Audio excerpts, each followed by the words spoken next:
Hey there, it's Jessica from the Literacy Loft, and we are on video number 4 for the 5 C's of teaching writing with confidence, and we are talking about communication. So of course this is a C with writing because writing is all about communication. We are communicating to our reader. Writing is a basis for communication with other people. There are many ways that we communicate, but writing is a big form of communication. We already know that, right? It allows us to communicate our thoughts, our ideas, our feelings with other people. We learn from other people's writing and they learn from us.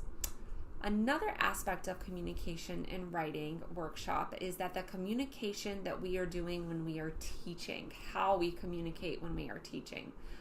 It's really important that our students have a clear understanding of what is being taught and how they can apply it. We can teach all day, but if it's not being transferred over to them and it's not being communicated properly to them, then they're not going to be able to apply it. So part of becoming a more confident writing teacher is being able to communicate what we're teaching clear and effectively. So let's dig in. First tip is to teach students what makes a good partner. So, for example, in our first few videos, we talked about how important it was to build a community and to have students have a writing partner. But one of the biggest things that we have to do is teach students what makes a good writing partner. So, how do they talk? How do they act? What kind of body language do they use? Because if Susie, Johnny's not part of our video this time, Susie. Because if Susie has her head down or is looking around the room and her partner Sammy is trying to share her writing and trying to ask questions and Susie's not even paying attention or like talking about it or doesn't even care, then that's just going to make Sammy not feel very well about their writing and not feel very confident. That communicates something.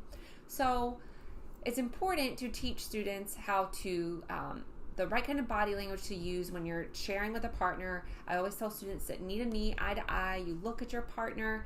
And another part of that is giving them language to use. How do they talk about writing? So inside your download, you also got talking about writing sentence stems.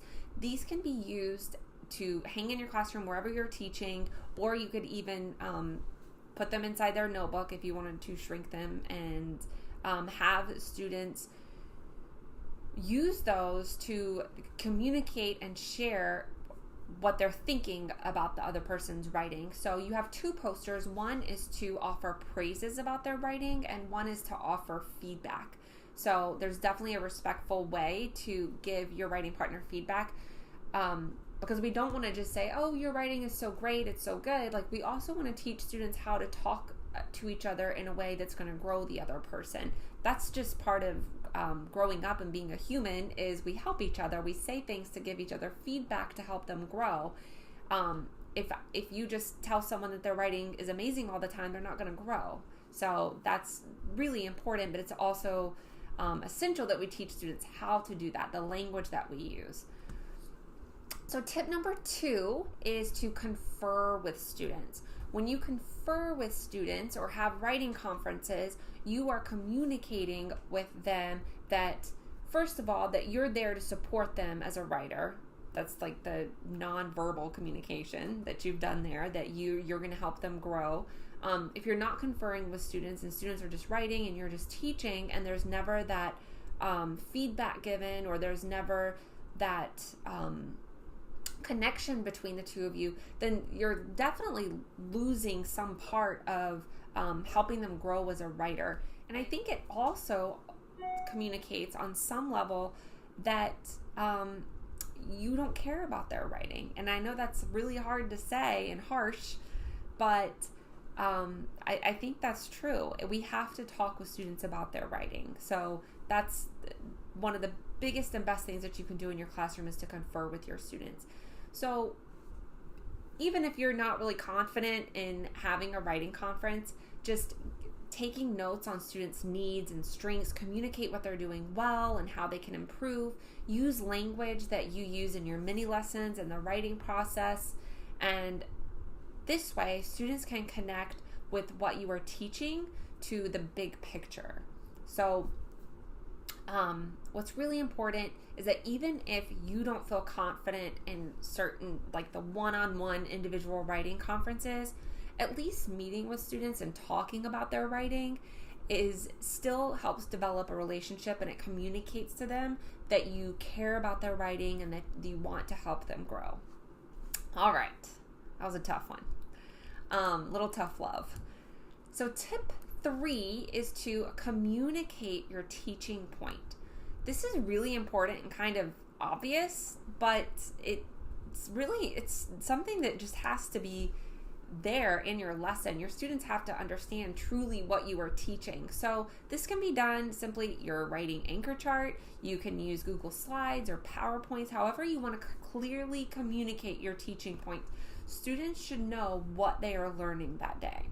So if you're teaching transition words, then that lesson or teaching point should be somewhere displayed in your classroom. And that kind of goes with the idea too that you want to keep your mini lessons tight and focused on the one thing you are teaching.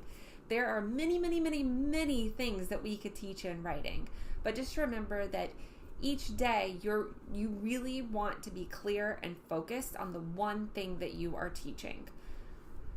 All right, tip 4 is to use sentence starters. I love sentence starters. I think they are so effective for all students. I know that we tend to use them a lot for ELL students or students with special needs, but I think all students can benefit from sentence starters. Students don't automatically know how to use language. They don't automatically start using language that we expect them to. They either hear adults say it and they mimic, but sometimes we don't even use the language that we need them to use. So they're not hearing it enough, maybe from you, but that's it. And if your writing time is really small, then they're not hearing it very often at all. So we learn by listening to others. We learn by learning from other writers. So using sentence starters or sentence stems inside your writing units and writing process and across your curriculum is really going to help students learn how to use that language when we're talking about writing. So that's it. That's the 4 tips. So just to recap, in our communication, our 4th C, tip 1 is to teach students what makes a good partner. Tip 2 is to confer with your students. We talked about how that's really important. Tip 3, communicate your teaching point. And tip 4 is to use sentence starters so that students are able to communicate what they're trying to say. Sometimes they don't have the words. So that's it. That's the 4th C. We are almost finished with this series, and I'm Jessica, and you can email me at jessica@theliteracyloft.com if you have any questions, or leave a comment below, and I'll see you in the next video. Have a great day.